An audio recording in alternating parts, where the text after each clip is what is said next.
dead.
What's up, everybody? How's everybody doing? It's almost Commisras. Holy crap. How are you guys doing? Did we stream last weekend? I can't even remember if we streamed last weekend. But I tell you what, it sure is good to see you guys. Now, let me fix my oh, here we go. Yeah. There we go. I need a little button that'll make my laptop go back and forth, and I need a button to make my mic go back and forth like that, because I can't do 10 things at one time, guys. I can't do. Can you hear me okay? Let me know if you can hear me okay. God, I love you guys. Isn't that song badass? I got a question. I got a question.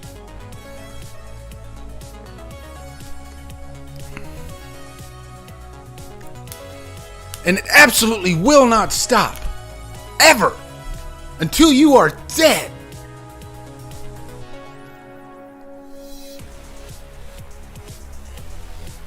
Okay, alright. Is Terminator a Christmas movie? For some reason, I feel like the first Terminator had some I just knocked my freaking headphones out. I feel like the first Terminator, didn't it have some Christmas trees in it? Am I wrong, guys? Help me out here. Help me out. I'm not sure. All my beautiful people. Adrian, how you doing? Beth, Destiny, Jason, Born Slippy, what's up, brother? Holly Klein, how you doing? I'm gonna do a D-Watch here pretty soon, Holly. Okay, I know you're chomping at the bit. Mike Johnston, Deadhead, time for a nice cold one. What you guys drinking? Chester, what's up, man? Polly, how's Polly doing? Alex. Yes.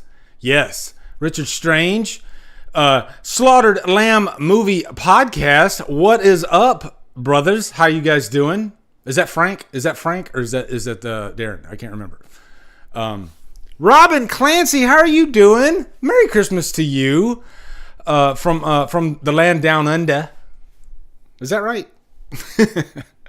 I try to think, but nothing happens. Man. I love you guys. Somebody answer me. Is the Terminator, does it take place on Christmas? I have some good unintentional Christmas movies for you guys, okay? One movie that is like the obvious, that everybody says is a Christmas movie. Of course, that'll be on there, but I guess the general rule of thumb for these guys is if you think it's a Christmas movie, then guess what? What's wrong with you, Levi? Levi literally has my winter cap in his mouth. I wish I could show you guys it. I could grab I should show you guys this. This is the door. Hold on.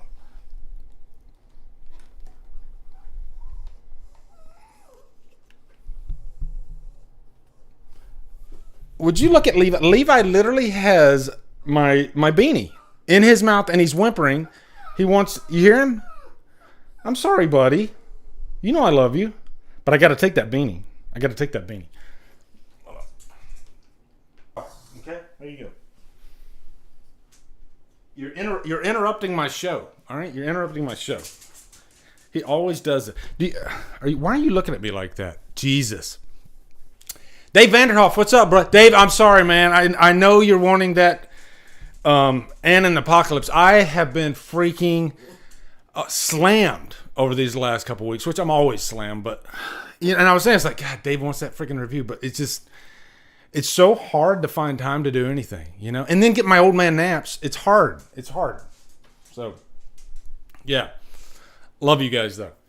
But yeah, I don't know how long. I don't know if we're gonna do 2 hours tonight. All right, I'm not sure yet. But first off, give me an unintentional Christmas movie, okay? And maybe your movie made the list. All right, right now. Give me an unintentional Christmas movie. And try to think outside the box. Don't say Die Hard, okay? Because everybody says Die Hard. Yeah, Jason, you got to get those old man naps, right? Yes, you do see Rambo there. And there's going to be a theme throughout this list. And Stallone might be that theme. I'd never realized this, but Stallone, everybody talks about Die Hard and Bruce Willis, but Stallone's right there behind Bruce Willis going, hey guys, hey. And he's got 2 Christmas trees under each arm. And he's just like, guys, what am I, fucking chopped salami? Come on. The guy literally has like at least 3 Christmas movies ready to dish out to you guys. And you guys, all you can think about is Die Hard. All right? God damn it. What is wrong with you guys? Yeah, I'm guilty of it too, though, The Lodge, thank you, Polly. That's a great answer. That's a depressing answer, but it's a great answer. Jesus. If I did a list of most depressing Christmas movies of all time, The Lodge would be number 1. Jesus freaking Christ. Hey, dude, 607, what's up, man? How you doing? Iron Man 3 is an Xmas movie. Thank you very much, Scott Lauderdale. Rosemary, how are you doing? Meet Me in St. Louis. I don't think I've seen that one. Never Hike in the Snow. Is that one set around Christmas, though? Hey, don't come for Die Hard. What did it do to you, right? It's done for everybody, Beth. Everybody's like constantly all over Die Hard. I swear, Die Hard has blue balls by December 26th because of all the action it gets. It's just insane. Meanwhile, you got at least 11 other unintentional Christmas movies waiting in the wings in the background that nobody's like, crickets, just freaking nothing. Tumbleweeds. It's sad. It's really sad if you think about it. So I'm here to defend all those other movies outside of Die Hard, okay? We'll also be talking about horror icons. This all is going to be interactive, guys. We'll talk about horror icons that we would love to see in a Christmas setting. There are no rules. I know Halloween is set on Halloween, but what if it wasn't? What if somehow some secret military organization, they scooped up Michael Myers, they saved him for Christmas, and then they just dropped him in the middle of this town on Christmas, and somebody like poked him with a stick or something like that, Like Corey. What if Corey poked him with a stick? Okay? And then Myers had to come out on Christmas. That'd be kind of cool. I think everybody just likes that snowy setting. It's set dressing. Anything extra that you can add to your movie, it just adds to the charm, I guess. And for some reason, snow, I don't know if it's just the white or maybe the sense of cold, but it's just a beautiful thing to look at. I don't know what it is, I like that added danger of cold though, like The Thing, The Thing, they didn't even need to have the alien there. That whole movie could have just been about them freezing to death. And it would, hell, look at the movie Frozen, not the Disney movie, but the other movie, Frozen, with the ski lift. That is the point of that whole movie. The ultimate enemy, it's not a ski lift, it's the cold. If they were sitting on a ski lift in the summer, then we wouldn't have a movie, unless they ran out of like food and water. So after a couple days, but cold, Titanic, at the end of Titanic, when everybody's in that water, and you got Jack, and he's on top of the what is that? A door? He's on top of the door with Rose, and Rose is like, you know what? We're both not gonna be able to fit on this door. So I need you to skedaddle. And he skedaddles off of the board. As soon as his body enters that water, thanks to Leo's acting chops, and the freaking, the water, you feel that cold. When his body goes into that water, boy, do you feel that cold, you know? So maybe that's what it is. Maybe just it's that element of being cold, you know? And I don't like it. That's why I live in Florida. You know, some of you, like everybody right now, just write down the temperature outside right now. Look at your phone, say, hey Siri, what's the temperature right now? Here, I'll do it right here. I'll tell you guys. Hold on. Hey Siri, what's the current temperature? So right now in Florida, it's 52 degrees. 52 degrees. And that's a warm 52 degrees, all right? Richard Strange, you freaking... you just... 80 degrees in Hawaii? Are you kidding me? Jesus. Is it really 80 degrees in Hawaii? Negative 31, David Thorson. I know Pennsylvania. 0 degrees for Dave Vanderhoff in New Jersey. Destiny 27. Destiny, I've been to Texas. I went through basic training and tech school back in the early 90s in Texas. Whoo, boy, was it cold. Oh, my God. A Texas cold is a different type of cold, right? Basti L, thank you very much. Merry Christmas, Lee. I'm watching the 2006 remake of Black Christmas, and I'm pausing for the live stream now. Sebastian from Bavaria, Germany. Thank you, sir. Thank you. Guys, did you watch Chris Stuckman's review of Black Christmas 2006? Now, finally, everybody will be like, oh, yeah, okay, I guess it's good now. Because, yeah, and I'm not knocking Chris Stuckman. Gee, thank God that he actually threw a bone to one of the obscure horror movies, because a lot of us, you know, in the horror, we've been like freaking Stallone behind Bruce Willis in Die Hard saying, hey, guys, we got some good movies over here. You know, maybe throw them a bone every now and then instead of talking about The Exorcist for the 13,000th time. I sound like I'm in a mood, don't I? But yeah, it's just like there's so many deep cut movies that need attention. You know, I literally have a playlist on my channel, nothing but deep cuts. I call it deep cuts, and you can go in there. But none of the quote unquote bigger channels they don't talk. It seems like they don't talk about Black Christmas 2006. You know, and you know what? We can thank the heavens that Black Christmas 2019 came out. We can thank the heavens that Black Christmas 2019 came out, because what did it do? It caused people to take a second look at Black Christmas 2006. Because I guarantee you people wouldn't be talking. I mean, every horror channel, they're going to, you know, every Christmas they got to go through. And that's one of the bigger Christmas movies, of course. But, you know, 9 horror channels, they usually don't talk about it. But yeah, 2019, it raised awareness for 2006. And everybody's like, wait, this movie doesn't look that bad now. And then when they really, really watched it and paid attention and maybe set aside the crazy whacked out nature of the movie, and they realized, wait, this is actually a pretty damn good Christmas movie. The Christmas the Christmas atmosphere, like Holly was just saying in there, was amazing. I swear the direction by Glenn Morgan, the camera angles, all that, just spot on. The kills are insane. I still think the movie's way ahead of its time. Way ahead of its time. Okay? So, yeah. Glad that Black Christmas 2006 is starting to get some love. Guys, have you watched the original Black Christmas this month yet? I mean, that's one movie I have to watch every December. It's just so good. It's that important to me. And one thing I love about even the original Black Christmas is that it was forgotten for a long, long time. And then I think the internet is what saved that movie.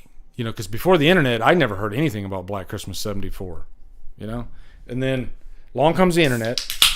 Maybe a little help from that 25 Years of Terror documentary for Halloween. Because right at the beginning of that documentary, they talk about all these movies that kind of paved the way for Halloween. And they're going down, you know, like Peeping Tom, Twitch of the Death Nerve, a few others, and then they mention Black Christmas. You know, they skip right over Black. You know, they say it and then they move on. And as I'm watching it, you know, I move back. I'm like, oh, whoa, hold on, go back. What was that? And they showed like a picture, you know, a scene from the movie of Olivia Hussey. I was like, what is it? What is this movie? Why have I never heard of this movie? And then I started looking it up, and I saw that there was a DVD that came out for the movie, and I was like, not only is this movie good? But this is probably one of the best horror movies I've ever seen in my entire life. This isn't just a little movie that had, one little fact, maybe it the holiday aspect to it, but otherwise not the greatest. No, this movie was phenomenal. Like from as far as like setting up your scares, no jump scares whatsoever. Just a really creepy 70s vibe, but it still felt like there was some money in the script, or maybe just a lot of creativity, because everything just worked about that movie. And still to this day, when you compare it to other horror movies, it stands on its own. It has a certain vibe to it that is kind of unmatched, So, yeah. I watched it again last night. I was messing with my settings on my TV, my HD TV, and I noticed that I didn't have my HDR set. I'm about to lose a lot of you here, but I didn't have my HDR setting, I guess, to the right setting, because it didn't look inky black, and I was like, Black Christmas, you want that movie, you want the cinematography to look nice and inky black. And so I changed that, and boom, it just popped. It looked amazing. The movie looks amazing. And I just watched the Blu-ray. I haven't even gotten the 4K yet, because I have I got the Critical Mass Blu-ray, and I got the Shout Factory Blu-ray, and depending on what you're looking for, I think both cuts are great. But there's differences between both cuts, and I think if you want the dirtier, more grindhouse presentation, then you go with the Critical Mass. But if you want, I guess, the more slick version, then you go with the Shout Factory. And there's no wrong answer. They both look fantastic. So, let me take a drink. All right, what's everybody drinking? I see you guys mentioning some Christmas movies. The Ref is really good. Dennis Leary, really fun. I heard. You want Destiny wants the Black Christmas. I can thank Some Neat for that. Do you see it behind me there? Hold on. Yeah, there it is, right there. If I move my Santa hat, boom, Black Christmas VHS. Thank you, Some Neat. That was really nice. Matter of fact, let me rub it in. Hold on just a sec.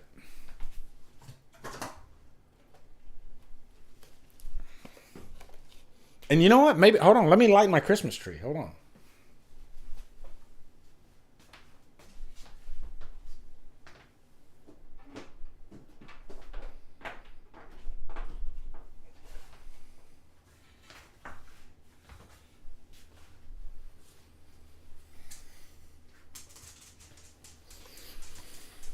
Yeah, here's that Black Christmas.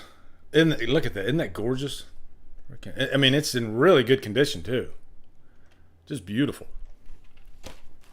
Here's what the back looks like. I mean, wow. Yeah. I wonder, you could probably get that on eBay, I would think. I don't know. I wonder how much it is on eBay. Let me look that up. Hold on. Somebody look it up. What's it on eBay? Hold on. I'll look it up for you. Hold on. I'm really curious.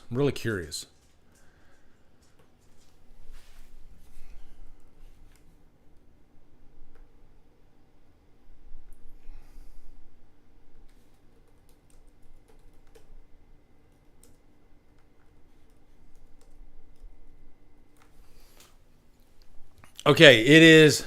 Whoa! Holy crap! I didn't expect it to be that much. It's $119.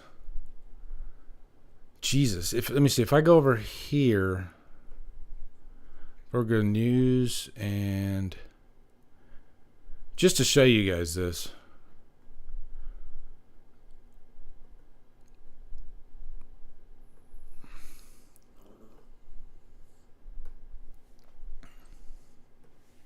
There you go.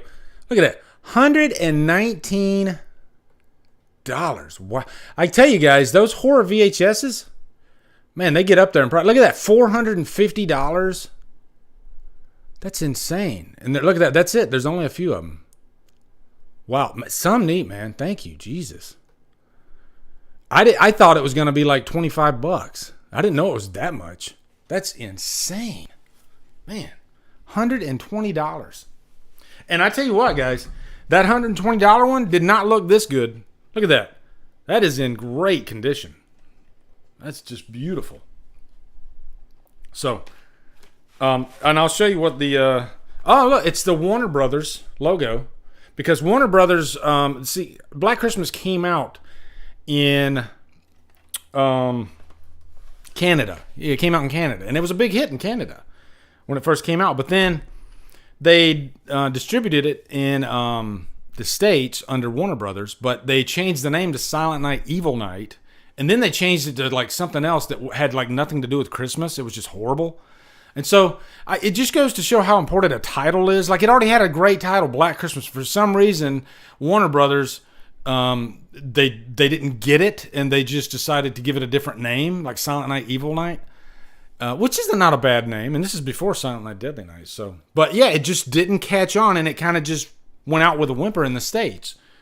And then, you know, like I said, when the internet age picked up, that's when it started, you know, picking up steam. Quentin Tarantino is a massive fan of Black Christmas, and he actually had his own private, I think he still does, has his own private reel of the movie, you know. And this was like back in the 90s. He used to watch the movie before it was like really big. A little factoid I found out today from watching the documentary. By the way, guys, you can watch the documentaries on the Blu-ray. Great interviews with all the cast, the filmmakers. But Olivia Hussey stated that Elvis Presley used to watch Black Christmas every year. You know, so that would be like a couple years, I guess, before he passed away. But Elvis Presley and the entire Elvis Presley estate, they were all big fans of Black Christmas. Go figure, right? It makes me wonder, like, I would love to know, like, if Elvis was into horror movies, or did he just like the aesthetic of that movie? I don't know. I mean, if you like Black Christmas, then maybe you like horror movies too, right? I would think so. So I would love to find out what other horror movies Elvis liked. Okay. All right, let's jump in. I love bullshitting with you guys. All right. Check out soundtracks on vinyl. Prices are insane. Are you talking about for Black Christmas? Hold on. Let me see. Because you got me curious there, Jason. Hold on.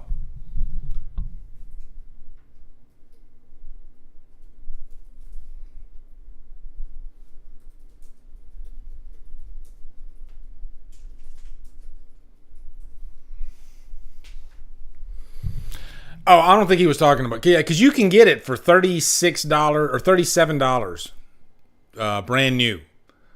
So, that's not bad. That's not bad. I picked up the soundtrack at Spooky Empire a couple years ago when I went to Spooky Empire. That's one thing. Like, guys, do you go to horror conventions? And, like, what's your favorite, and I know this might sound kind of like the obvious, but what's your favorite thing about horror conventions? All right?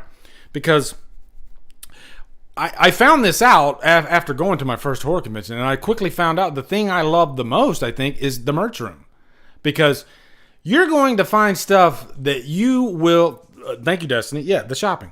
You're going to find stuff that you will never find outside of that convention, unless you go online, and you'll probably pay more for it. But yeah, you go through the merch and you're going to find items that you probably would never see again. You know, it's so freaking cool. And I found this one place, they were selling like Blu-rays, you know, and a lot of like Italian horror and deep cuts. And they had a vinyl section. And I started flipping through there. And sure enough, I saw Black Christmas. I think I can grab it right here.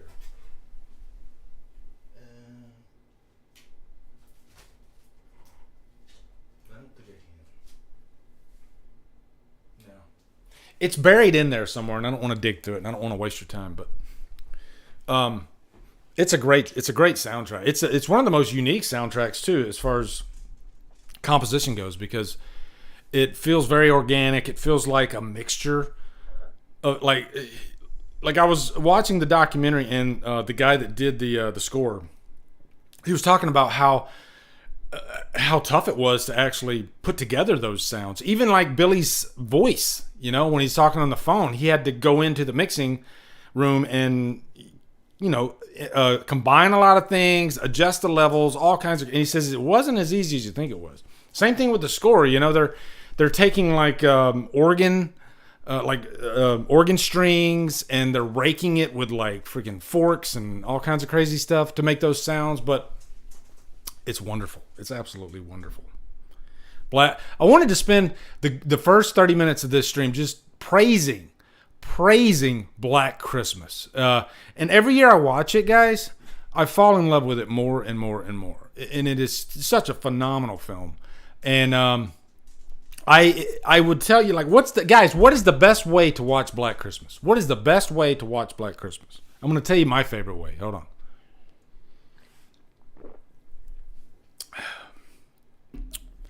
Okay. The best way to watch Black Christmas is on, technically Christmas morning. I always say late Christmas Eve, but Christmas morning at 3 a.m. Christmas morning at 3 a.m. And I found this out by accident. Because you know how a lot of us, for some reason or another, it's just hard to sleep on Christmas Eve or Christmas night, It's something that started when I was a kid because I was too excited about presents in the next morning, and I just couldn't sleep, I would try to sleep, and I'd wake up like every hour, and then I'd look at the clock, and it would say like 2. And I still have that problem to this day. I don't know why.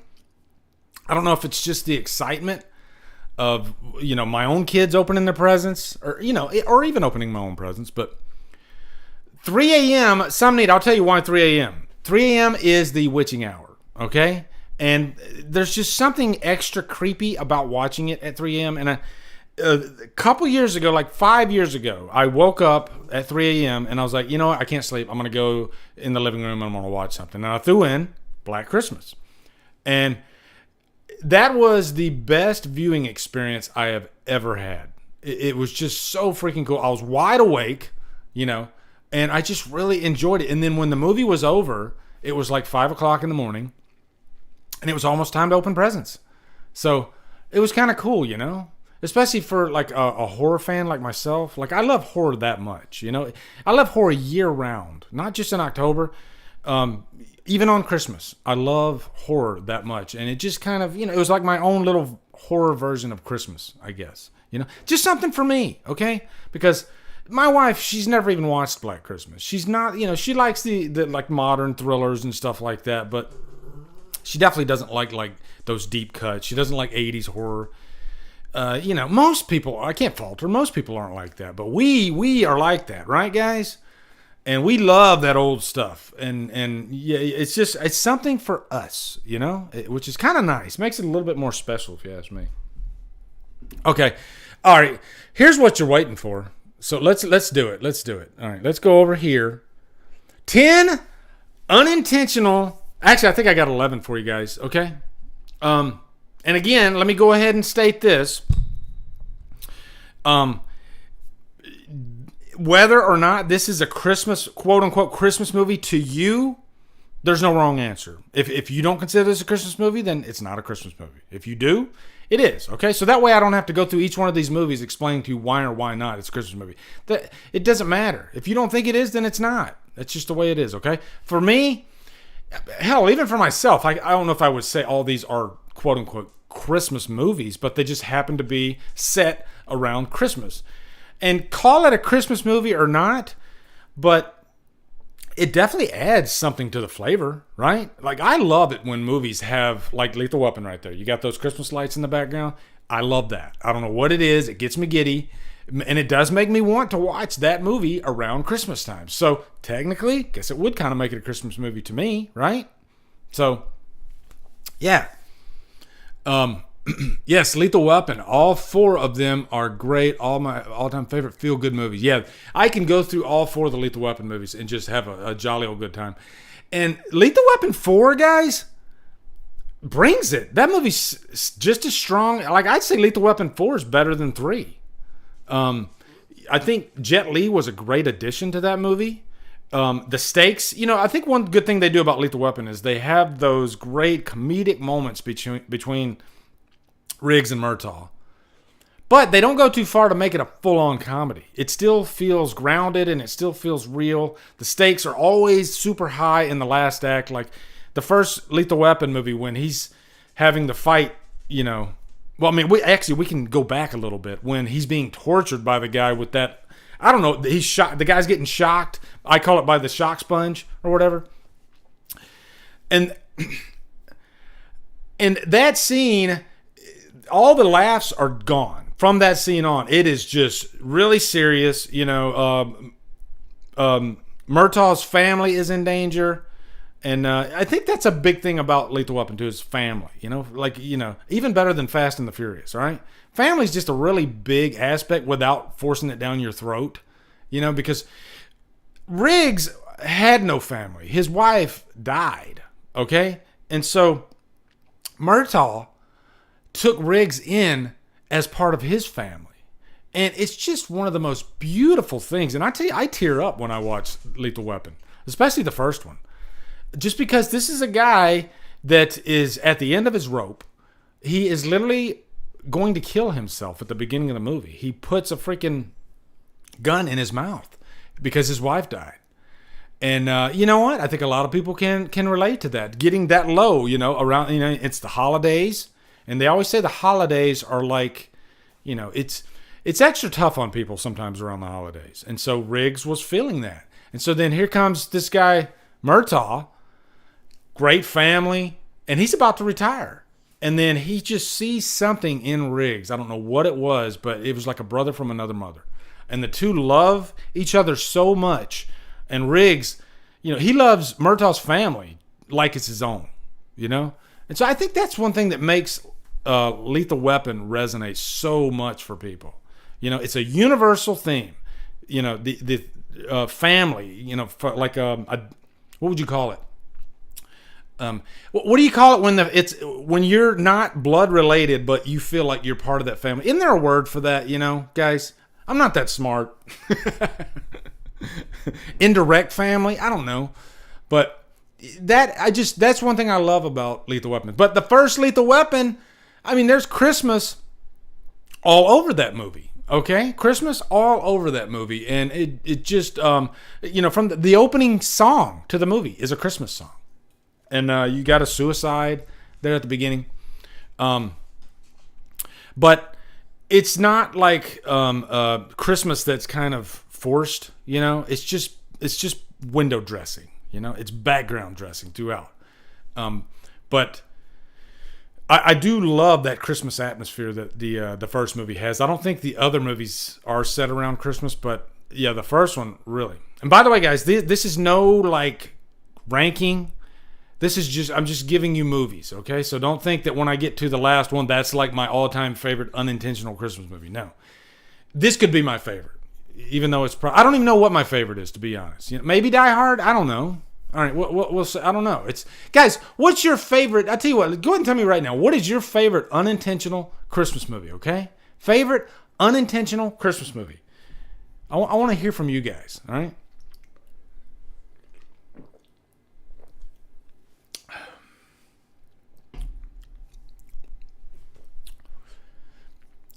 Oh yes, Shane Black definitely loves Christmas.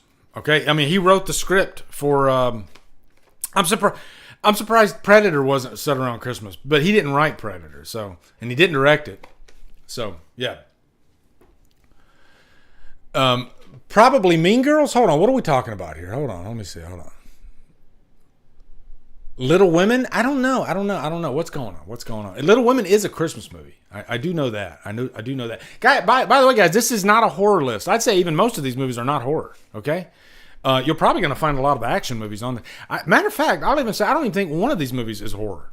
And I like that. Sometimes, guys, I like talking about non-horror movies. It's because I grew up a movie fan, not just a horror movie fan. I love movies in general. A lot of you might be surprised that I'm such a gangster movie fan. Like, I absolutely adore freaking Goodfellas, which, by the way, has Christmas dressing in it, and it's not on this list. Goodfellas has Christmas. Yeah. Casino. Carlito's Way. Scarface. Donnie Brasco. I mean, I could go on and on and on. I love gangster movies. Okay. All right. The Shining in January. That's a good one, Beth. And I have my stack over there. I call it my snow stack. And I think snow movies you can enjoy those around Christmas too, because maybe just the winter aspect of it. You don't necessarily have to have the Christmas lights, even though that does help. Okay. You guys ready for the next one? Okay, here we go. Next one.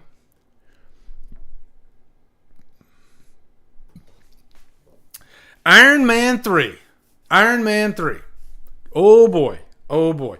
Guys, spoilers now. If you haven't seen Iron Man 3, I'm definitely going to spoil something, okay? But directed by Shane Black. I like Iron Man 3. If I'm being honest, I'll say this right now. I'll put Iron Man 3 above anything, just about anything in Phase 4. Except for maybe Spider-Man No Way Home. Iron Man 3, man, there's a lot of fun. I think, as far as Iron Man and comedy, because Robert Downey Jr., he loves to infuse comedy in his movies. And I think Iron Man 3 is the funniest. I really do. It is a low bar, Scott.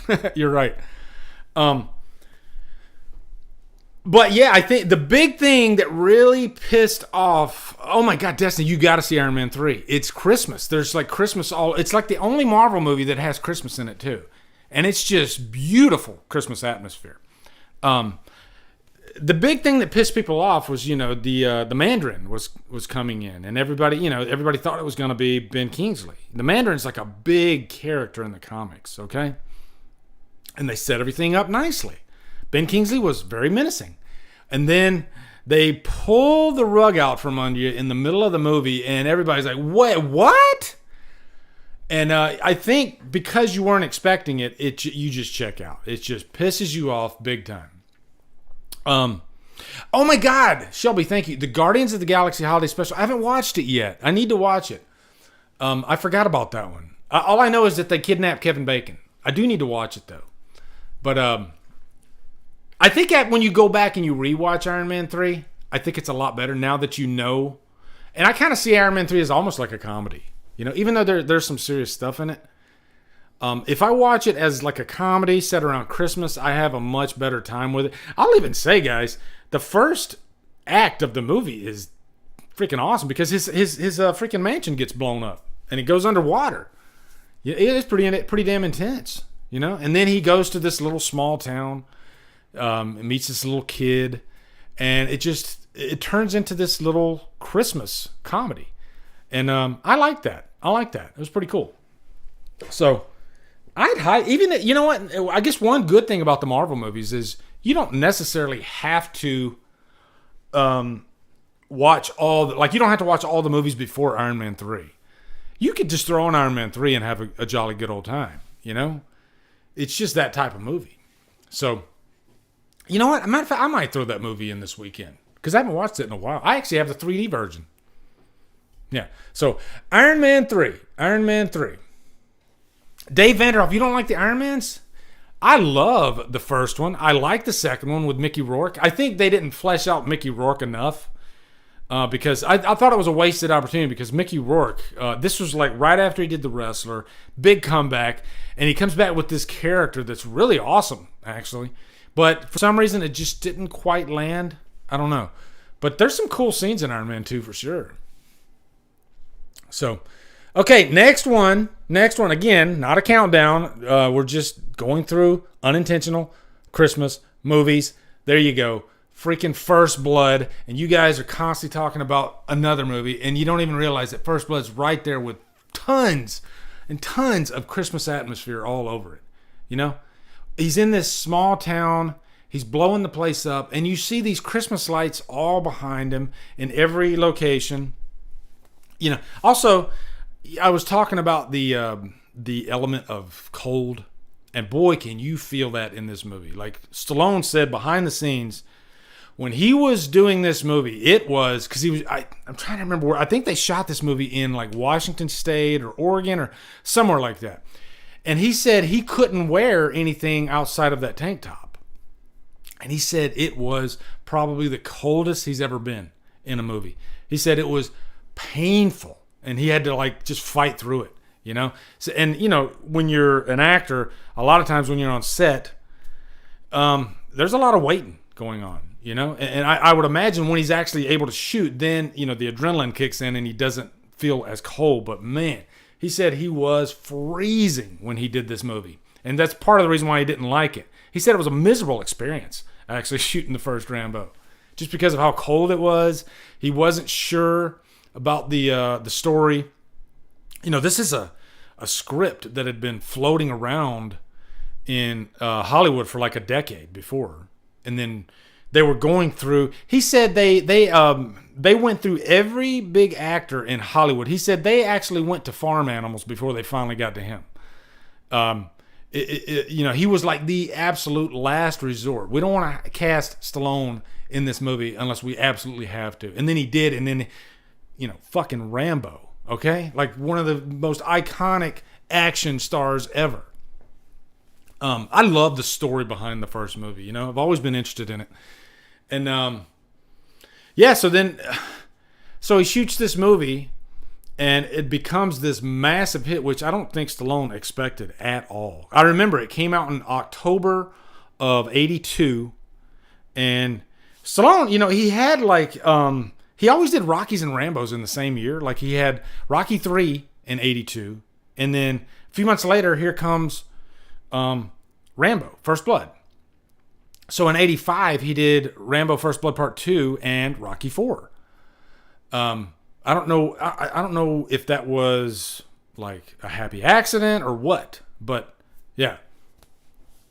Dave Vanderhoff says, I'm 54, and when all these movies came out, I loved them. But as I get older, I have no interest in them anymore. Are you serious? Wow. Dave, shit, man, that blows my mind. I tell you, and you know what? We're all different. My love for Stallone, let's put it this way. When I'm laying in my grave, when they're giving my eulogy, they'll say, he was a big Stallone fan. Okay? That's how much I love Stallone. He is a big part of my life. There's been times when I've been down in the dumps and Stallone tells me to get up. You know? Seriously. I can throw on a Rambo or a Rocky movie, and it will pull me right out of the dumps and inspire me. You know? People always say that like the Rocky movies inspire them to work out, but Rambo inspires you to work out too. I mean, have you seen what he looks like in freaking Rambo? The first 3 Rambos? Jesus. He's even bigger, I think. And like the biggest Stallone's ever been was Rambo 3. Like he looked like a freaking truck, like a monster truck. But no, seriously, Stallone, man, he's my idol. And he'll always be my idol, you know, most inspirational figure I've ever seen. I just have great memories of watching the first Rocky and this movie, you know, the first Rambo with my father when I was a kid. And my dad was a huge Stallone fan too. Is still a huge Stallone fan, but so maybe that's what it is too. I just have great memories with hanging out with my dad, and you know, you gotta give Stallone credit too because he's still hanging in there. You know, like I mean, like Schwarzenegger, he tried with a few other movies, even with the new Terminator movies, but he hasn't really quite risen to the levels that he was back in the day. Whereas Stallone, I mean, he came back with Rocky 6. He had freaking Rambo 4, Expendables. He's a smart guy, you know? So, yeah. And the first movie, First Blood, I'd say it's the best. I mean, I go back and forth between that one and the fourth one. Both those movies are excellent. But I think as far as like a character study goes, definitely the first one. You know, because the action doesn't really kick in until it just feels more natural. Because he's kind of pushed against the wall. You know, he's in this little town, and they don't want him.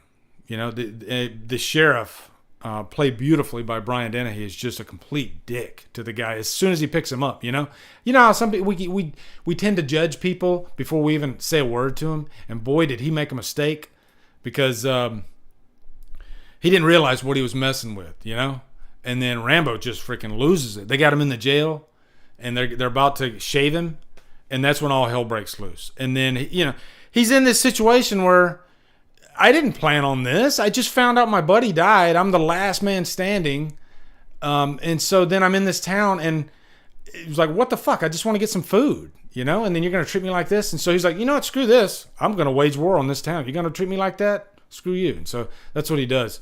So it's a weird situation because what he's doing is really bad, but you can't help but root for him because of what Brian Denny kind of represents the whole town, and he's obviously the bad guy, The first movie is so good. It is really just so good. And I gotta mention, if you ever wondered if Stallone can act, watch the first movie, because the last scene when he has his breakdown, wow, it's just heartbreaking, because I think a lot of vets, they just can relate to what he's talking about, being treated like an animal and spit on when he came back from Vietnam, and just reminiscing about his buddies. And Stallone just did a beautiful job in that scene. It's really, really great. Yeah, meet me halfway. I see you guys talking about Over the Top. I love Over the Top. Yeah, across the sky. Okay, all right. Michael Joe, what's up, brother? How you doing? I said brother. Okay.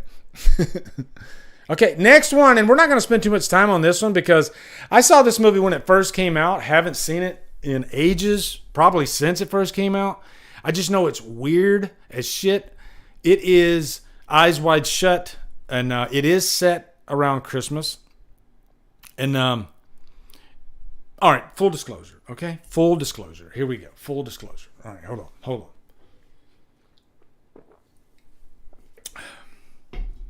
on. I think this movie came out in like the 90s. I was young, and I thought that this movie was going to I thought it was going to be like an erotic thriller, So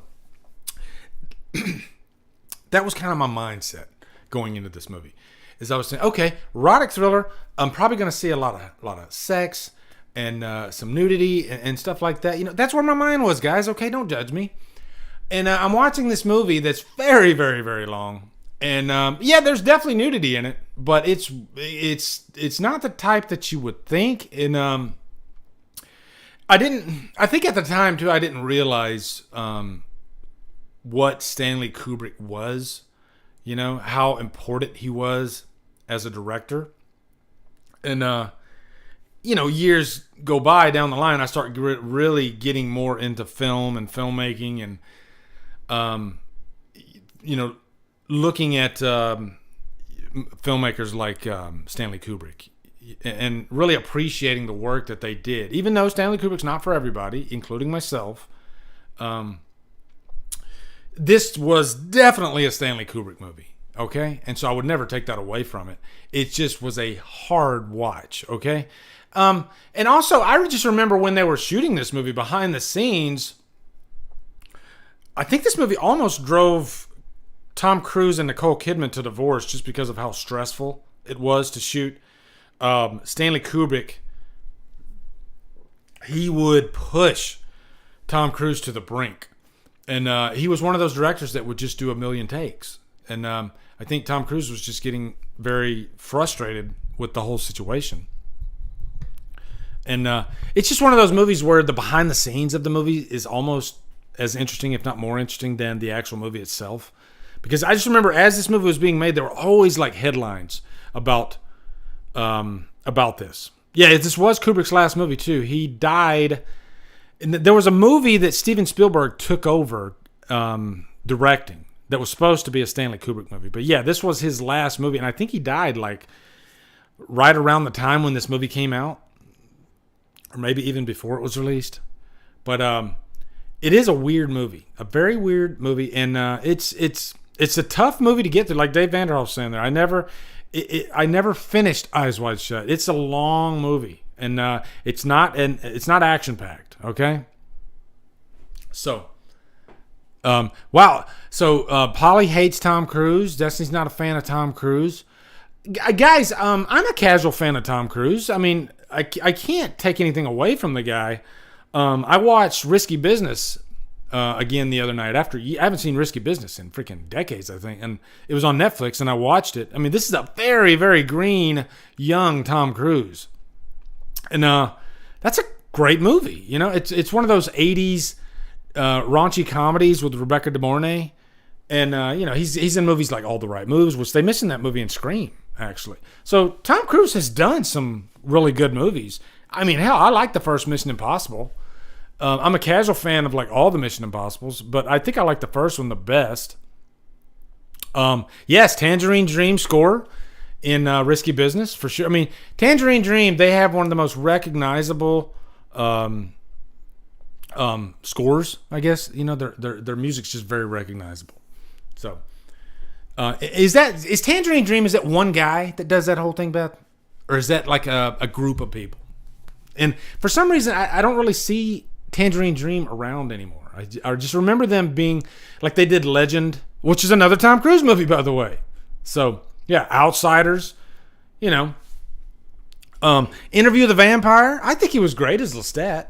Yeah, I don't have anything against Tom Cruise. He's not like my favorite actor, but the new Top Gun was pretty decent, and I like the original Top Gun. It's not bad. I'm trying to think of a Tom Cruise movie that really like blew my socks off. You know, that I was like, wow, that was a great freaking movie. And I'm trying to think, and I don't know if there is one. You know, I've always just been a really casual fan of Tom Cruise. I definitely don't dislike the guy.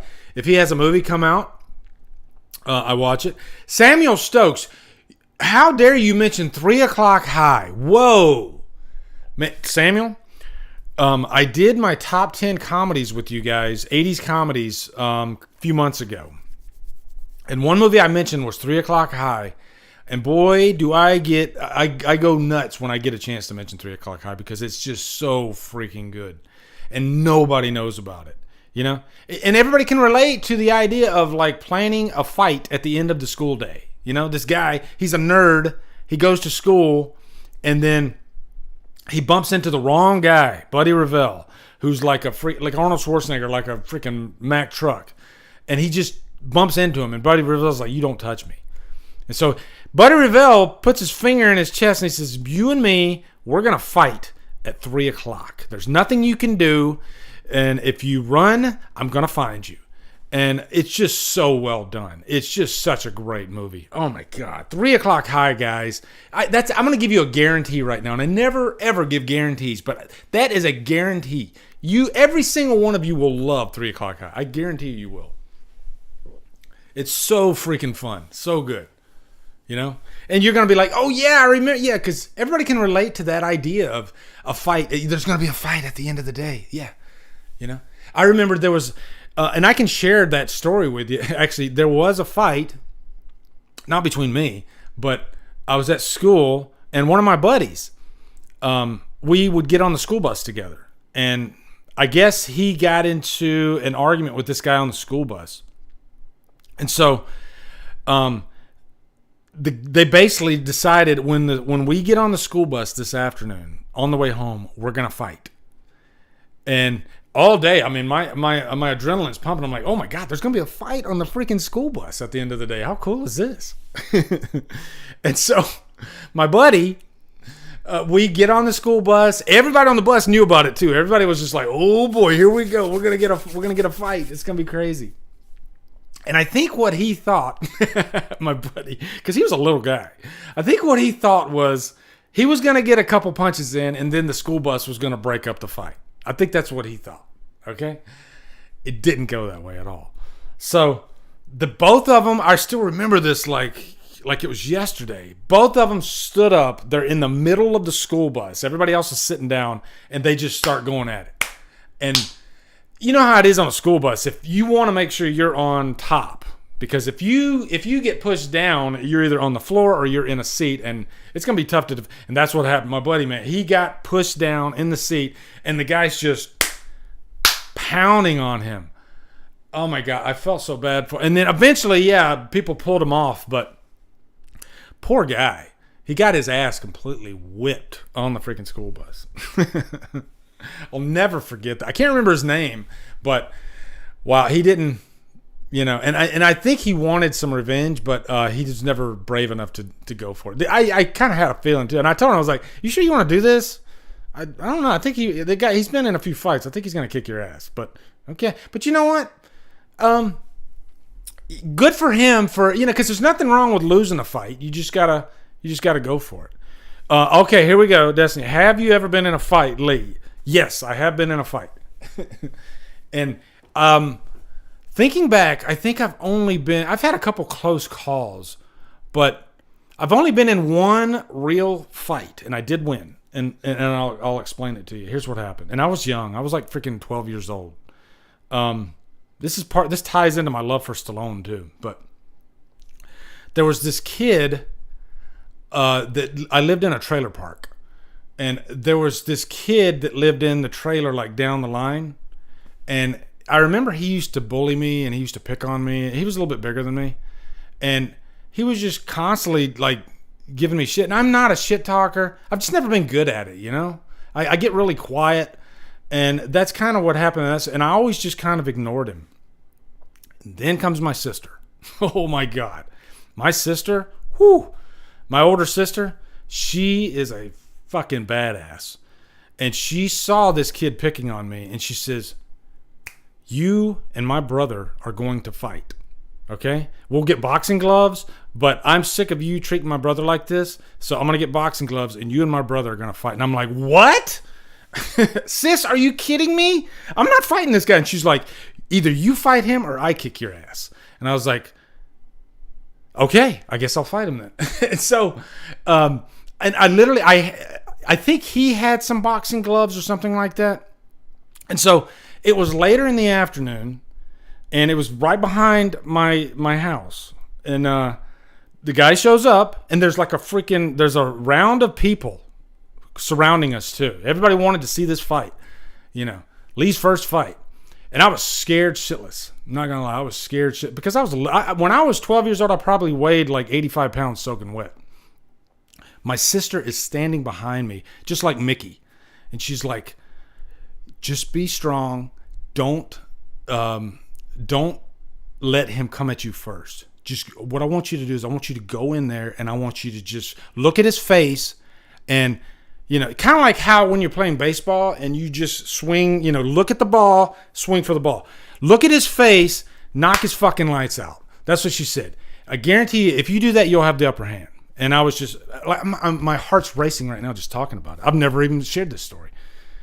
So, and I'm just like, I have to do this. I'm scared shitless, right? But I guess that's the thing is like, it doesn't matter if you're scared, just do it. Even if you lose, people will respect you more because at least you stood up for yourself. And so I remember ding, ding. And, I literally like the Terminator just walked straight up to him, and I just went and I just punched him, and I'm just on top of him I'm like barefisted, and he's got boxing gloves on because I was like, "I don't have boxing gloves," and he's like, "I don't care.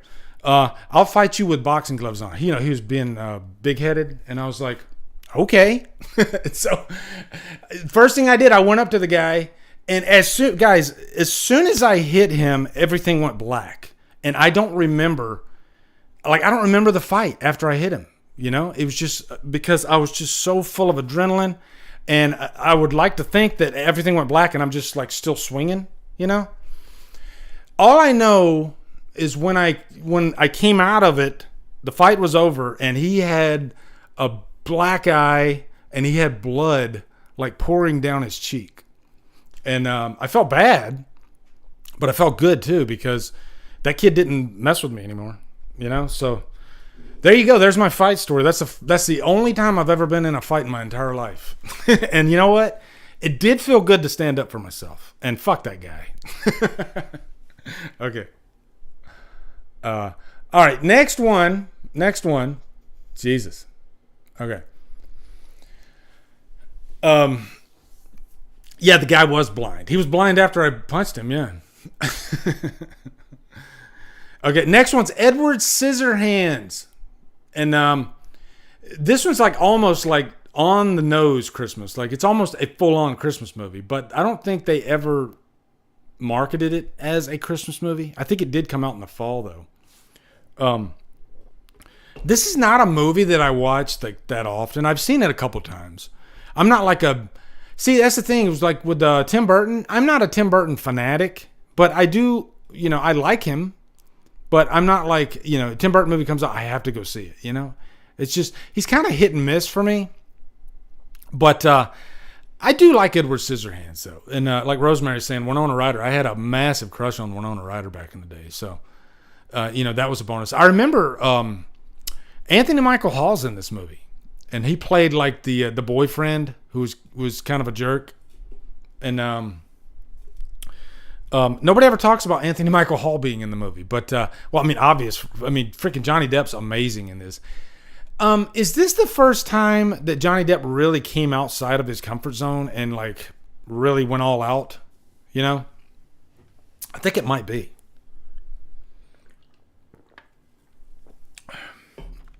And I think from this moment on, that's what, Johnny Depp was doing all these really eccentric roles. And I know that he was offered like, your action roles, kind of like what Keanu Reeves did with Speed and Point Break.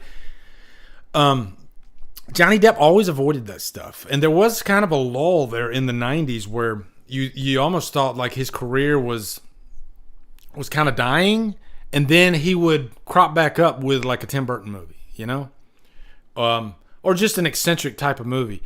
And it was intentional. He said he wanted to do that because he didn't want to be pigeonholed into like, I guess like the heartthrob type role or an action star or anything like that. He wanted to do his own thing, and he wanted eccentric roles.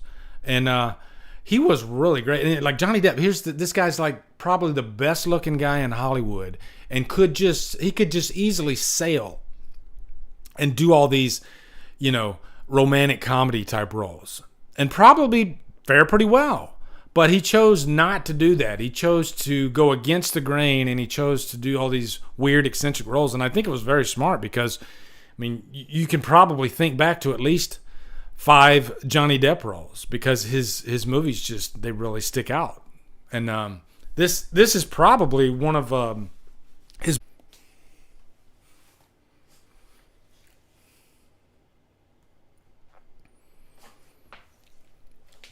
Okay, I think we're back. Let me know if you can hear me. My computer took a poop.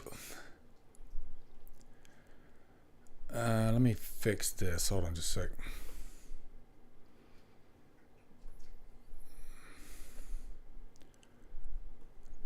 Let me fix this. Configure video. Look at that. A little bit of contrast. There we go. All right. We're not stopping until we finish this list. Okay. Thank you, Mike. It's good to be back. I swear it can't be a DDLive without some technical issues. I don't even know if my LAN cable would have fixed that. I don't know. It's just my computer decided, you know what? Let's just go ahead and not have internet right now. So I had to restart my computer. Okay. So, do I sound as loud as I did before? Let me check give me a sec. Let me check my settings because I have to. Let me double check. Let me make sure. Just give me a minute. Hold on.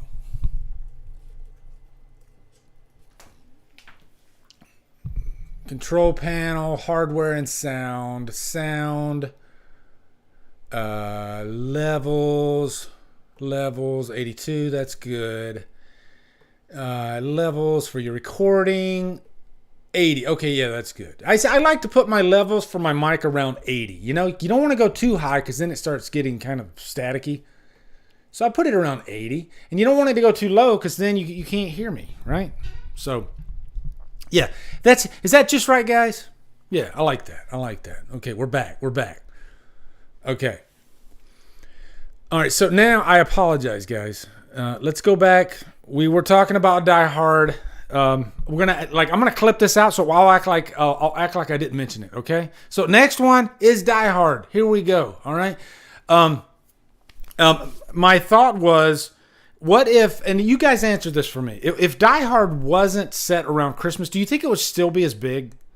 Or do you think Christmas gave it that boost that it needed to make it... Whopper, thanks, man. I appreciate that. You're the king. Do you think that it gave it that boost that it needed to make it, because Die Hard's going to be here long after we're all gone, I think, just because of that Christmas atmosphere. But don't get me wrong. It is a really kick-ass action movie, one of the best. And I think the character of John McClane is essential to it because he represents the everyman, He's not Stallone. He's like you could look like that it's not that hard to look like that if you really want to, Don't get me wrong, he still looks great, still looks sexy, but he's not like Stallone, ripped, and he represents, like, I could do that. Like, I guarantee you half the guys that saw Die Hard in the theater, they were like, it's like watching me up there, You just got to be a cop, and I think that's what sold it. If he was just like a freaking a plumber or something like that, maybe it wouldn't have been as believable. But because he is a cop and he is resourceful and he knows, his way around a crime scene, that's what helped him get through it. And you know what? Most cops probably look like that, So, and I'm going to agree with Mopar guy there. Die Hard with a Vengeance, I do slightly prefer. I think the stakes are upped quite a bit. I think the one thing that hurt Die Hard with a Vengeance was Die Hard 2 wasn't the best. I didn't really care for Die Hard 2 that much. It's okay. But it was a sharp drop from Die Hard, Whereas Die Hard with a Vengeance, I think, is freaking balls to the wall. Excellent. Excellent. I love that movie. So, yeah. But, Die Hard, classic movie, I love the villains the most in Die Hard, Rosalia.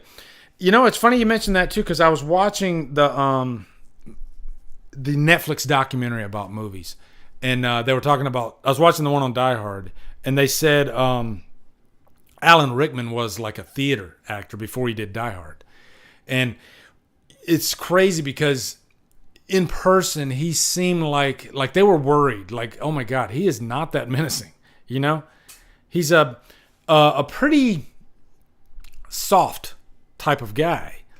And so much so that when they're, they want him to point the gun at, Mr. What's that guy's name? Nakatomi? And also, in the later scene when he runs into John McClane and he points the gun, they had to keep telling him, hey, could you because his wrist was just kind of like that, when he's holding the gun. He's not like firm, firm. And so they had to constantly keep telling him, hey, you need to hold the gun nice and firm. Don't just let your wrist just dangle like that, So, yeah, it was just that. And then here it turns out that he is like one of the, the template for every foreign villain, what is he supposed to be, like German or something in the movie? But he created the template. He was so good in the role. So I guess it just goes to show you don't necessarily have to have all that training, that background training, like military training and whatnot, or just criminal, for lack of a better term, training. You could just walk in cold, and if you're a good enough actor, you can make it work. And he did. So, yeah. Mike Johnston says, I genuinely mean this. I remember being on the edge of my couch watching Die Hard with my dad when I was little. Unfortunately, my dad passed when I was 18, but I will never forget that memory. Mike, I'm so sorry for your loss, man. Jesus, that's tough. Yeah, so sorry for your loss. And I can imagine this is definitely one of those movies, that you would probably love to watch with your father. My dad is a big action movie fan. Well, growing up, we were watching Stallone and Schwarzenegger and Chuck Norris, and my dad was the type of guy that, the hero would walk into an alley or walk into a bar or walk into a saloon or whatever, and he would, throw out some lines, smart mouth the villains, and my dad would get giddy. He would start laughing. Steven Seagal. My dad loves Steven Seagal. And anytime, Steven Seagal has some of the cheesiest one-liners you could possibly imagine, but for some reason they work for my dad. My dad's just like, yeah, get him. And he starts doing this like giddy laugh, like, Like, that's how my dad sounds. He gets so pumped up. You know, Chuck Norris saying, you know, I'm going to kick your ass. You know, whatever the line be, my dad was all about it. The cheesier, the better. You know, whereas I would kind of be like laughing at it. But, you know, it was a great time to grow up in the 80s, especially with your dad watching these types of movies. You know, just watching them get really into it. And my dad loved Die Hard and John McClane, you know. But John McClane just had that perfect wisecracking attitude that, you know, we all love. So, yeah, Die Hard. Fantastic. All right, let's go to the next one. All right, here you go. Cobra. Another Stallone movie, and we're not done yet, set around Christmas. And this one kind of came today. I was just thinking, I was like, wait, is Cobra a Christmas movie? I think I remember Christmas trees in Cobra. And sure enough, yes, there are Christmas trees, and this movie is set around Christmas. And, you know, it's just funny. I was just talking about my dad and how he likes cheesy one-liners. Like, if Cobra came out today, I don't know if it would work. Because, you know, the one-liners are just kind of over the top. But for some reason, Stallone sells them, you know. I guess that's just a lesson in being able to... Like, you can make the cheesiest line work if you're a good enough actor. And Stallone could do it. Because Dolph Lundgren, after he did Rocky IV, was doing a lot of these cheesy action movies. And when he was doing like Masters of the Universe, and I guess Stallone happened to, you know, because they were friends and he was on the set, and he looked at the director of Masters of the Universe and he said, "You gave him lines?" You know. And these lines were just kind of tough to sell, but Stallone somehow could sell them. You know, like what's some of the funny one-liners? You know, crime is the disease, and I'm the cure. You know, and there's just like quite a few of them throughout the movie. This is where the law stops, and I start. But for some reason, I fucking love Cobra like to death. It's just so entertaining and so fun. And I mean, hell, my freaking YouTube banner for the last 7 years has been Cobra. That's my guy, you know? He's just a badass. And he plays him almost comedically, but he never says that he's in on the joke, you know? He drives it home all the way. He plays it straight the entire way through the movie. Like, he could easily crack up and see, like, okay, guys, I know this is silly. But he doesn't. He keeps going with it, you know, all the way through the movie. And I think that's why it works so well, you know? And I think a lot of action stars back then with these cheesy one-liners, that's how they sold it. They just made it as serious as possible, you know? And I think, you know, there's a lot of parodies these days of these action movies back in the 80s, like Hot Shots Part 2, you know, because it's just such an easy target, you know? Yeah, but like Rosalia said, he stays in character, you know?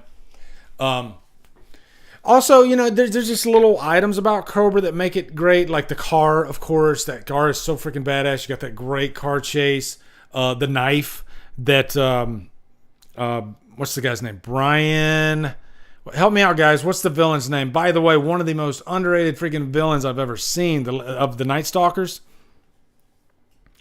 Is it Night Stalker or Night Slasher? Can't remember. I did a VHS review of this like a couple years ago.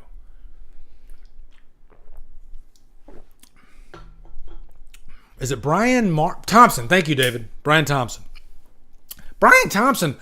My voice cracked. Brian Thompson was an insanely effective villain. And the funny thing, you got to give him the full credit too, because he would ask Stallone behind the scenes, he's like, "Hey, what's my motivation here? How do you want this character to come across?" And Stallone was like, "Just play him like you want to play him." That's it. He didn't really didn't care. You know, I'll even admit, Stallone was pretty full of himself back then in the 80s, you know. So, but, you know, Brian Thompson, he made the character what it was. So you got to give him the full credit. And damn, he was good. He was, I mean, he was scary, You know, there's like great villains like Alan Rickman, and then there's also like scary villains. And he was definitely like, I wouldn't want to be in a dark alley with that guy. Let's put it that way. Because he killed like a slasher. There's scenes that feel like a slasher movie. I've always stated that this is, there is a subgenre called the action slasher. Cobra is an action slasher. The kills are set up kind of like, slasher movies. And there's like an unrated version that was never released. And they would actually show the kill shots. They said it was too graphic. And so back then, they were trying their best to not get an X rating. So, whereas these days, they could show all that shit and they'd still get an R. But back then they were a little bit more careful about it, because this was like the mid-'80s and the MPAA was just going crazy. So, but, man, I watch this movie all the time. It is so freaking fun, and I just love how like today this would almost be a comedy. If they released this movie today, people would kind of look at it like a comedy just because of how serious he takes this role, even though he's saying these lines that are almost downright silly. That's a lot of ketchup. Yeah, she's like squirting the ketchup on her fries. Guys, when you watch Cobra, do you want fries after you watch the movie? Because every time I watch the movie, I'm like starving for fries because those crinkle fries, they look delicious. She ruins them though with the ketchup, She ruins them. Guys, do you like ketchup on your fries? Or do you just like, eat them plain? Or do you like them with just salt? Because, and by the way, guys, I have questions, all right? Who has the best fries? Okay, let's put an end to this right now. Which restaurant has the best fries? And I think I got two answers for you, okay? I'm going to give you two answers, all right? I want to hear what you guys say, though, okay? I'm going to wait a second to see what you guys say. Who has the best fries, all right? I'm going to say, let's see, lots of ketchup, Rosalia. Nathan says, sometimes with ketchup, but usually just salt or fries, Nathan. The fat fries from Fat Burger, Colin. Destiny, I'm a dipper, ketchup, buffalo ranch, love sauce. McDonald's does have great fries when they're hot. I'll give you that right now, okay? Nathan wins right there. Nathan, you are the winner. Accept your prize, okay? Chick-fil-A's waffle fries, oh my God. Unmatched. Unfreaking matched. Jesus freaking Christ.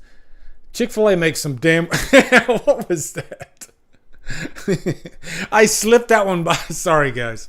I apologize. That's just ridiculous. Look at that. Look at that. What if that was the villain in Cobra? That's Brian Thompson from Cobra. No, I'm just kidding. It's not. Yeah. Man, you can't beat Chick-fil-A's freaking fries, okay? But I'll give you one more answer, too, okay? One more answer. Zaxby's fries, their wings and fries, just freaking top-notch. I posted something on Facebook the other day. I said, if you order 10 times in a row from Burger King, you will get shitty fries 10 times in a row. Burger King, they have the absolute worst fries I've ever had in my entire life, and they never, ever, they could be piping, steaming hot, and they still taste like shit. I hate Burger King's fries. And it sucks, because they do got a damn good burger. The Whopper, that's good shit, but their fries, just fucking horrible. And I'm kind of getting angry right now just talking about it. All right? Who's got the worst fries for you guys? All right? Destiny, I don't eat onion rings. My wife does like onion rings. My daughter likes onion rings. My son doesn't like fries. He's weird. He doesn't like fries at all. Like, I have to have fries if I go to like a fast food restaurant. But I don't like onion rings. Because I've never been a fan of onions. I don't like onions on anything. They gross me out. I think there's a reason for that. When I was growing up, one of the family friends, she would eat onion sandwiches. Nothing else. Not even hot. Just cold onion sandwiches. And her breath smelled god-awful. And it just turned me off to onions. I hated them. Okay? Did I tell you too much there? Maybe. Okay. Okay, next one. Okay. Better Off Dead is, in fact, a Christmas movie. There's a scene where they're freaking opening up Christmas presents. And it's funny because the mother, she gets everybody TV dinners for Christmas. Like, and you could tell because they're, you know how TV dinners looked like in the 80s, the thin rectangle. And she had a stack of Christmas presents and they were all thin rectangles. And as they're opening them, you know, they're just, you know, one guy got the Salisbury steak with the mac and cheese. What's your favorite TV dinner, guys? By the way, but Better Off Dead. Wow, that is Savage Steve Holland, set in the winter, obviously, and it's just about this guy who he was dating this girl. Her name was Beth, and then Beth dumps him at the beginning of the movie. And so Savage Steve Holland, when he wrote this, he wrote it from a really depressing memory because he literally wanted to kill himself, I think because a girl broke up with him when he was younger. And so he wrote Better Off Dead, which is a really funny, zany comedy. And he's like, how can I make suicide kind of funny? And so throughout the movie too, or like throughout the first half of the movie, Lane Meyer, played by John Cusack, he tries to kill himself, but it's in funny ways. Like, he's in his house and he opens the door and he's like gonna hang himself, but he's like, no, don't do this, you don't want to do this. And then his mother is vacuuming and she opens the door with him on the other side, and when she hits him, he falls and he literally hangs, and so he has to like pull himself out of it. But you know, and then there's this moment where he's like at this bridge and he's you know trying to talk himself down, and then right there in that picture, I always call him Booger. I can never remember the guy's name, but he walks, you know, he's like riding by on his bike and he slaps him in the back saying, come on, snap out of it, buddy. And when he hits him, he falls into this big dump truck. And so then you got the garbage men there and they say, damn, now that's a real shame when folks be throwing away a perfectly good white boy like that. You know, but this is just one of those 80s movies that just has so much charm, and it's one of my all-time favorite comedies, you know, and I've watched it a million times. Diane Franklin plays the love interest, but you know, in the middle of the movie, he meets her. She's like this foreign exchange student, and so it turns into this like love story, and she helps him get over Beth, and then Beth starts getting jealous, obviously, because Beth, her boyfriend, is just this egotistical dick who's hilarious, and he's like playing the guitar for her and everything. Oh my God, it's so funny. It's so funny. But Booger, I always call him Booger. Booger is hilarious in the movie too, because he's like not self-aware. And so Beth's dick boyfriend, he's like making fun of, you know, because Booger is sitting with Lane and he's like making fun of him. He tells him, don't forget to shave her. And, you know, picking on Booger. And so Booger just starts laughing at him uncontrollably. So that's kind of the bit. And then later when Dick is dancing with Beth, here comes Booger, you know, coming between them, and he's still laughing, you know? So it's kind of like turning the joke on the other guy, which is really, really funny. Man, Better Off Dead is so good. Ricky. You got the big fat Ricky. It's just so good. It's so good. Okay. And it happens to be set around Christmas. All right. Next one, we got three more. Okay? Three more. Here we go. Batman Returns. Another Tim Burton movie. Does Tim Burton really like Christmas? Maybe he does. Which is kind of interesting because he is like this director that is very dark, and his movies are very dark and gothic, but for some reason I think he likes Christmas too, because you got The Nightmare Before Christmas, which is a full-on Christmas movie. And like, would you consider The Nightmare Before Christmas more a Christmas movie or more a Halloween movie? I would say Christmas. It's like one world entering into another world, and so that's kind of the point of the movie, is the other world, which is Christmas world, you know?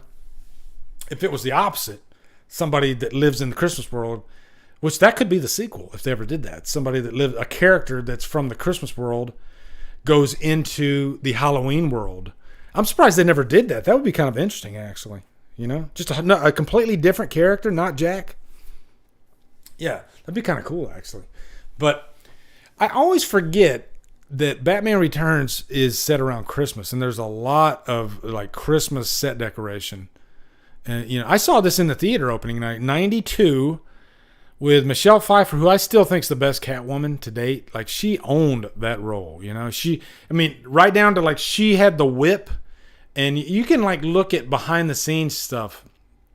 Because today they would CGI the whip, but she didn't need them to CGI, and she could like literally hit her mark with the whip every time. That's how into the character she got. And I don't think any other Catwoman could probably do that, to have that precision, and she, she did the walk and everything perfectly. She looked great in the suit. Yeah. There's a scene where she's like licking herself. I think as much as I love these newer Batman movies, they didn't really have that camp value, that sense of humor, like movies like Batman Returns did.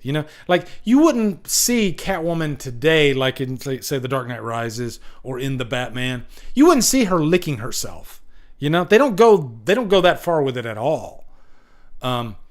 But Batman Returns, she completely committed to that role, to what the character would probably do in the comics. Yeah. But I will say, having said that, Batman Returns, I need to watch it again. I haven't seen it in years. For some reason, I will say the one thing that I didn't like about the movie so much was the Penguin. And that's more for selfish reasons, because he just kind of creeped me out, There was just something really gross and off-putting about the character for me. And I guess I just didn't gravitate towards him like I did other characters, like the Joker or like the Riddler, And maybe it's because I'm not really into like gross, even in horror.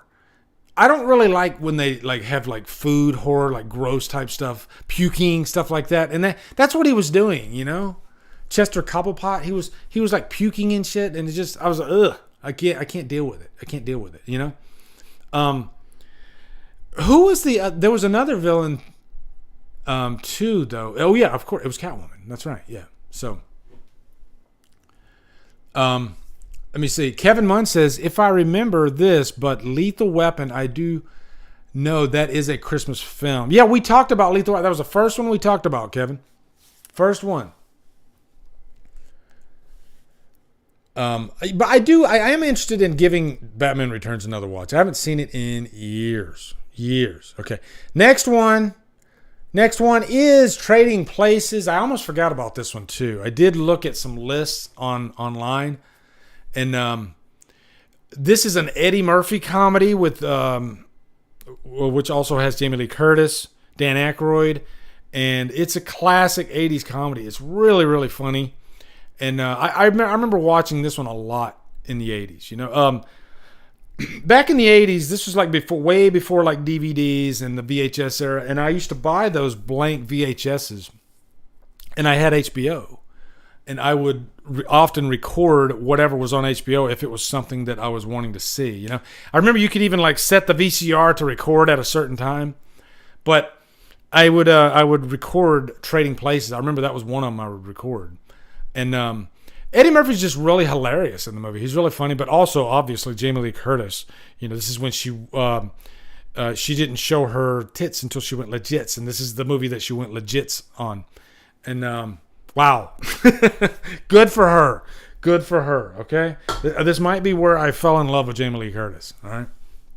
But Eddie Murphy was it was like kind of like one of those fish out of water type movies, I'm trying to remember, because it's been years and years and years since I've seen this movie, and I'm trying to remember I remember what it was now. Dan Aykroyd plays this super rich guy, and I guess he wanted to trade places with a homeless guy who was Eddie Murphy. And so he took this home. They had a lot of these type movies in the 80s, these switching places movies, and they switched, and he took over for Dan Aykroyd, and Dan Aykroyd, so I guess he could just escape, his problems, and so he let somebody else take on his problems, and it's just a great premise, and Eddie Murphy was fantastic in it.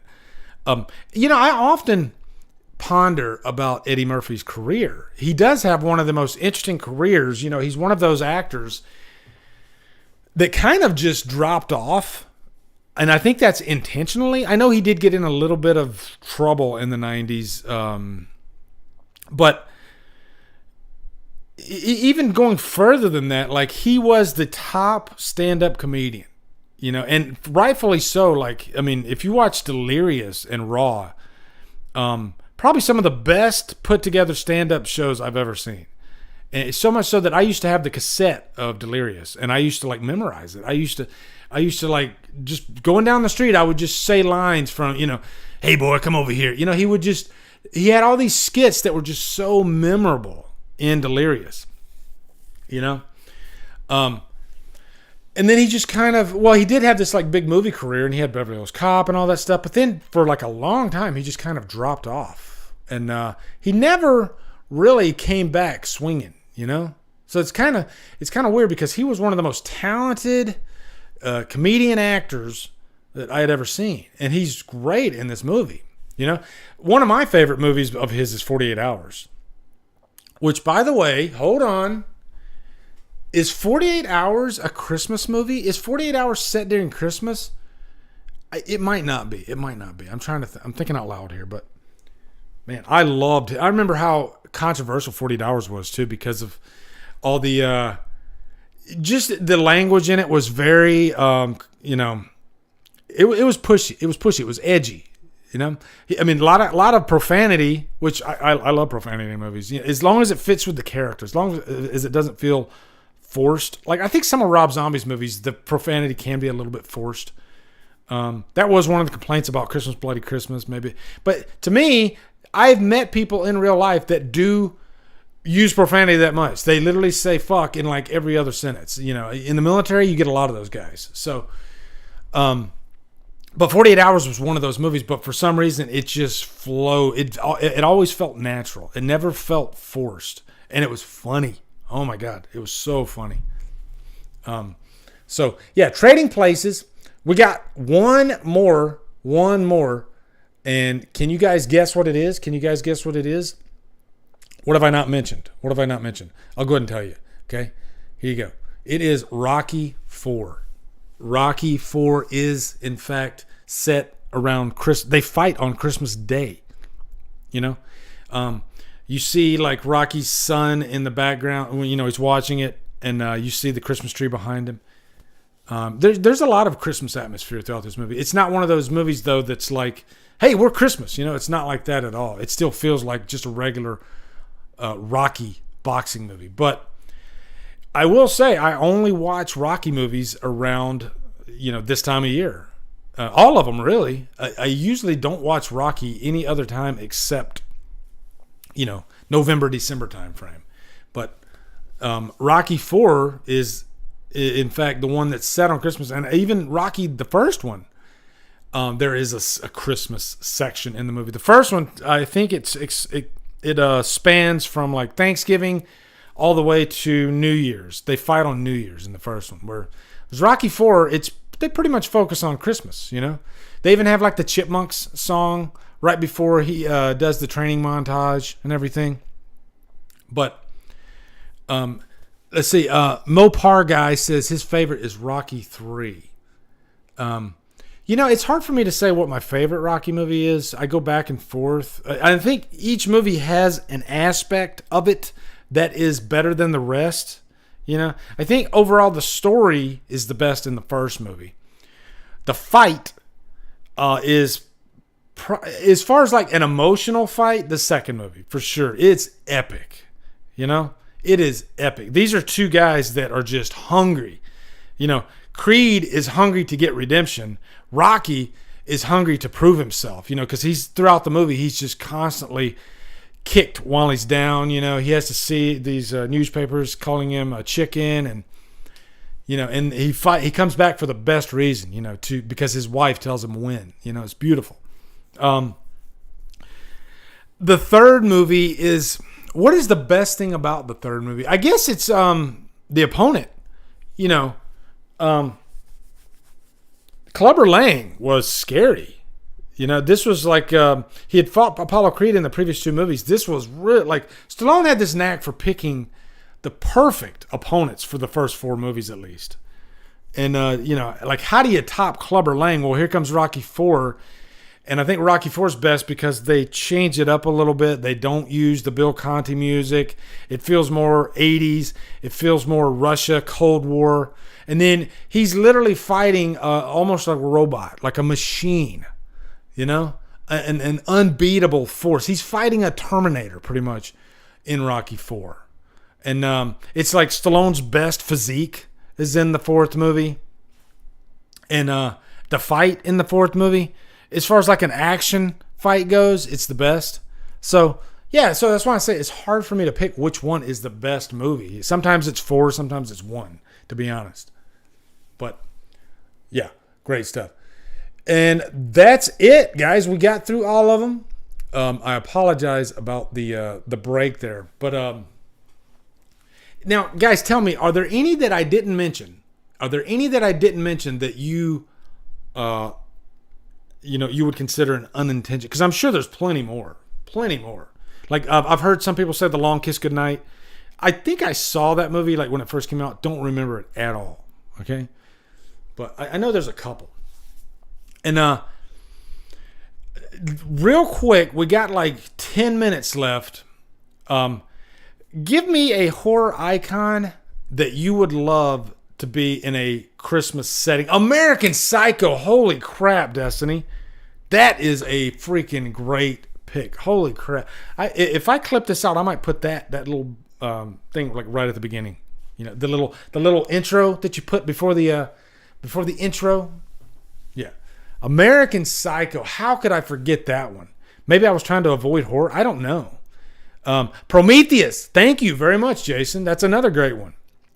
Set around Christmas. They even have a Christmas tree like right there on the ship. Great stuff. There's a lot of like Christian themes that revolve around Prometheus too. Ashley says, I can't think of any right now that mentioned, but you have got me wanting to watch Black Christmas tonight. You should, Ashley. Oh my God. I love Black Christmas so much. I really enjoyed it so much last night. I just really soaked it in. It's such a great movie. Such a great movie. I Come in Peace. Man, I haven't heard of that one in ages. You Will Go in Pieces. I think that one is set around Christmas.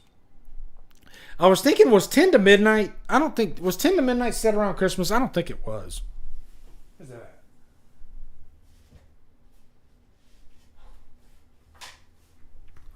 Yeah, 10 to Midnight. I don't think it's set around Christmas, though. Although I feel like I remember some like Christmas trees. What a movie, though, guys. Action slasher. 10 to Midnight.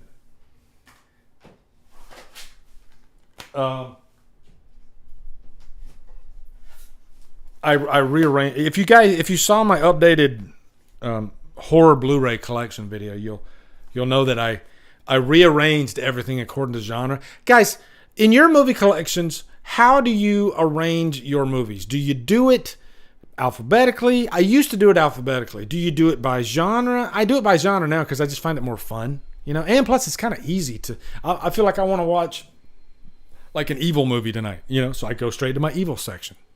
Whereas if you got it alphabetically, they don't pop right out at you, Where if you do it by genre, then you have everything right there looking right at you, so you can get so Destiny alphabetically is wrong. You need to set it up by genre wise. Okay, I'm telling you, you'll thank me. Category, yes, Polly gets it. You'll thank me if you do it by category. It's just more fun, and a lot more ideas will pop out at you. I separate my slashers away from my regular horror, then alphabetically. Let me see. I do I'm looking at. I got a Halloween shelf that's nothing but Halloween, and then I'm looking down here. I got 2 shelves full of slashers, backwoods slashers, all that type stuff. Then I got creatures. Then I got like vampires, zombies, werewolves, stuff like that. Anything creature-wise, right? And then at the bottom, I got my psychotic horror, kind of like The Loved Ones, stuff like that. Just batshit crazy people. American Psycho would be considered a psychotic horror in my mind. Not really a slasher, okay? Even though I guess it could, sometimes you do have some blending of genres here. But like you were saying, I do have a separate shelf for my Shout Factory. Just because those Shout Factory movies, they do look good together, okay? And then I got a separate shelf for my Arrow that I'm looking over here. And I'll mix in some things if they kind of look similar, like this Dawn of the Dead. Look at that, guys. Jesus.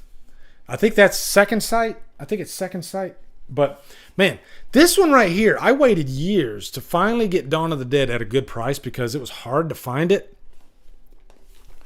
But it was one of those things that sold out like really quick, so I had to like jump on it. There was like a window, and I finally got it. And I think I still paid like $60 for it. But I mean, it's a beautiful, beautiful set. Yeah. But yeah, I was gonna say like Terminator cover. Look at this. Yeah, that's a slip cover, and I saw this because every couple years they'll come out with a new slip for Terminator, and I saw that and I was like, holy shit, I gotta have that. There's one that's got like a red case.